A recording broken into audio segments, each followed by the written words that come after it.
जय श्री कृष्णा। राधे राधे।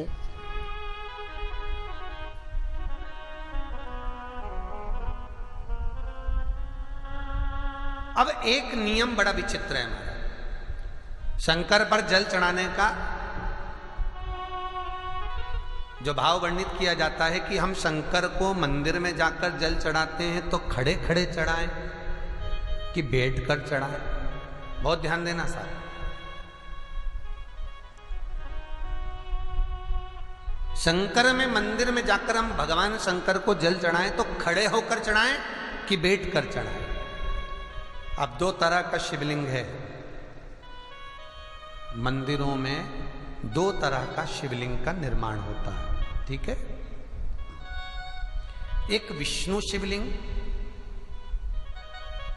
एक शक्ति पार्वती शिवलिंग। बहुत ध्यान से सुनना।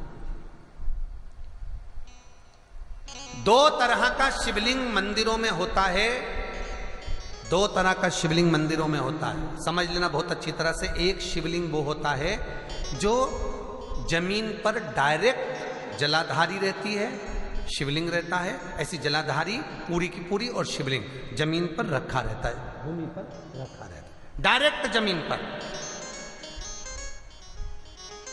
आप जल ले जाकर चढ़ाए, निकल गया रास्ते से।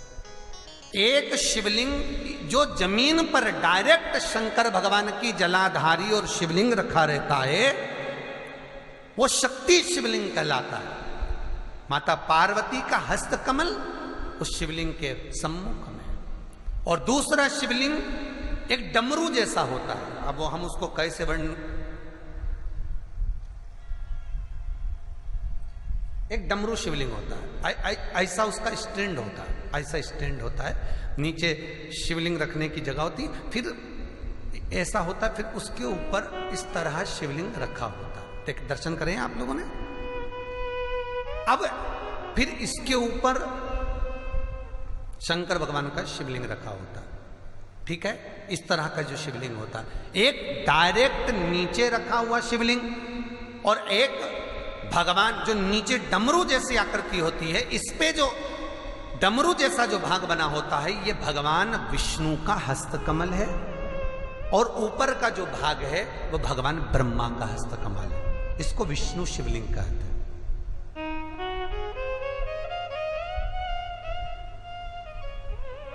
इसको हरीश्वर महादेव भी कहा जाता है। कौन सा महादेव कहते हैं? हरि सर्वेश्वर महादेव।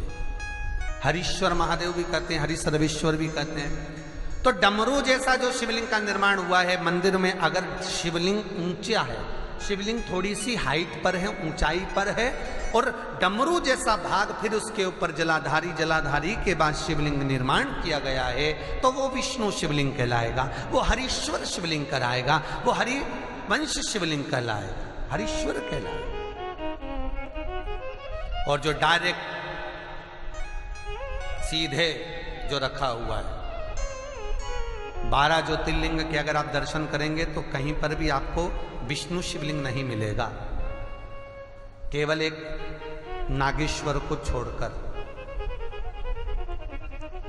कहां पर छोड़कर? जम के बोलिए। केवल एक नागेश्वर। नागेश्वर को छोड़कर बाकी के जितने 12 ज्योतिर्लिंग में शिवलिंग के दर्शन करोगे, सब शक्ति शिवलिंग मिलेंगे, सब जमीन पर। आप जितने भी देखेंगे, काशी का देखेंगे, महाकालेश्वर देखेंगे, तो डायरेक्ट जमीन पर जलाधारी बनी है महाकाल बाबा की, डायरेक्ट जमीन पर बनी है, कोई ऊंचाई नहीं है, डायरेक्ट जमीन पर फिर शिवलिंग है। ओमकारेश्वर देख लीजिए, ममलेश्वर देख लीजिए, आप चाहें तो विश्वनाथ देख लीजिए, डायरेक्ट जमीन पर। सोमनाथ देख लीजिए, डायरेक्ट जमीन पर।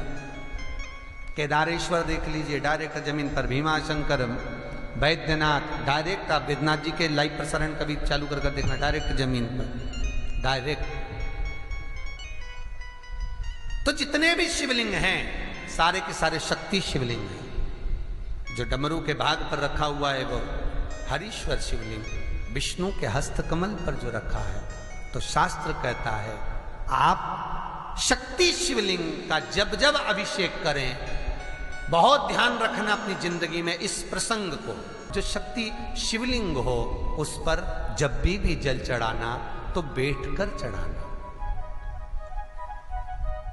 बैठकर चढ़ाना। शक्ति शिवलिंग पर जब भी जल चढ़े, भले शिवलिंग कितना भी ऊंचा हो, कितना भी ऊंचा हो, तो संगी से चढ़ा दो, पर जल बैठकर चढ़ाइए। भले शिवलिंग ऊपर है, पूरा तरह से हाथ नहीं पहुंचा, जैसे सोमनाथ जी में अब शिवलिंग कितना बड़ा है, महाकालेश्वर का शिवलिंग कितना बड़ा है, तो उसको तो बैठकर स्नान नहीं करा सकते। भले शिवलिंग कितना भी ऊंचा हो, पर अगर भूमि टच है, शिवलिंग अगर भूमि टच है, शक्ति शिवलिंग है, तो भले आधा शिवलिंग नहाए, आधे पर पानी जाए, पर बैठकर ही स्नान कराया जाता है।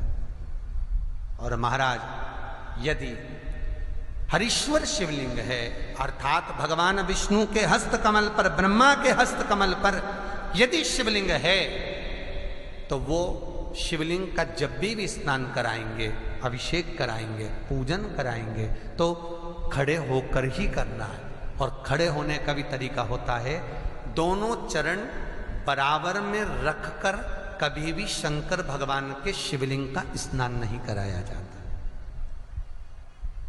महाराज दोनों चरण बराबर रखकर, अगर हरीश्वर शिवलिंग है, किसी मंदिर में शंकर को जल चढ़ाने के लिए आप गए हो और शंकर को जल चढ़ा रहे हो, तो हरीश्वर अगर शिवलिंग है तो दोनों पांव बराबर रखकर नहीं, एक सीधा चरण थोड़ा सा आगे रखिए और उल्टा चरण थोड़ा सा पीछे रखकर भगवान शंकर का जलाभिषेक करने पर लक्ष्मी जैसे अपने चरण रहते हैं, भगवान शंकर उसी तरह से लक्ष्मी को दौड़ाते हुए अपने घर में प्रवेश कराते हैं। महाराज लक्ष्मी भागती हुई, अगर जो पुष्टि मार्ग से जुड़े होंगे, जो भगवान ठाकुर जी की सेवा करते हैं, पुष्टि मार्ग से जुड़े हों, श्रीमद् वल्लभाचार्य जी से, वल्लभ कुल बालकों से जिनका ब्रह्म संबंध हुआ है, ऐसे अगर जीव हैं, वैष्णव जीव हैं, तो वो दर्शन करते होंगे ठाकुर जी, यमुना जी और महाप्रभु जी का। तो कैसा दर्शन करेंगे? श्रीनाथ जी का दर्शन करेंगे तो दोनों पांव श्री जी बाबा के, मेरे ठाकुर जी के बराबर पर है, नाथ द्वारा वाले श्री जी बाबा के, गोवर्धन नाथ जी के दोनों पांव चरण बराबर। श्रीमद् वल्लभाचार्य जी का दर्शन करेंगे तो दोनों चरण बराबर के फोटो में मिलेंगे। पर यमुना जी का अगर आप दर्शन करेंगे, पटरानी यमुना जी का जब दर्शन करेंगे, तो यमुना जी का चित्र का दर्शन करेंगे, तो यमुना हमेशा एक पांव यमुना जी का आगे मिलता है। क्यों? जो वैष्णव ठाकुर का दर्शन करे, श्रीमद् वल्लभाचार्य जी के अनुसार भगवत चर्चा करे, उसके यहाँ यमुना भक्ति निरंतर प्रवेश करती जाए, इसलिए भागता हुआ चरण, दौड़ता। तो हम आपसे विदा लेते हैं। वीडियो पसंद आए तब लाइक कर सब्सक्राइब करें, अपनों से शेयर करें और कमेंट में हर हर महादेव जरूर लिखें। धन्यवाद।